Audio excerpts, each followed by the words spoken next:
This is the Grand Sanusi. Hi. The Grand Sanusi grew up in Algeria.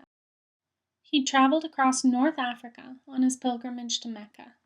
He went there not only for his pilgrimage, but also to study. The Grand Sanusi was Sunni. He studied the teachings of great Sunni imams, and soon he too began to teach. As he taught, more and more students began to gather to hear him speak. At this time, Saudi Arabia was in great turmoil, and following a coup, the Grand Sanusi and his followers fled to Egypt. However, as his ideas were considered radical by the Egyptian imam, local authorities encouraged the group to continue their journey.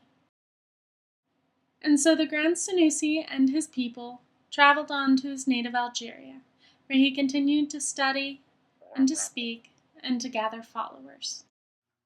As the French began to colonize and convert Algeria, the Grand Sanusi fled over the border with his followers into Libya, where the climate was less hospitable to the northern forces and the people were harder to contain due to their nomadic practices. Soon after the Grand Sanusi's arrival, Italian forces invaded and colonized Libya, once again forced to flee, but surrounded on all sides by colonization forces. They simply fled deeper into the desert, following the Bedouin people to the Jagbab oasis on the border of Libya and Egypt. It was here that the Grand Sanusi began his largest undertaking. He and his followers, now including the local Bedouin tribes, built an Islamic university and library. It was the largest of its kind in the world for many years, and acted as a respite for the rebels from the Italian colonists and soldiers.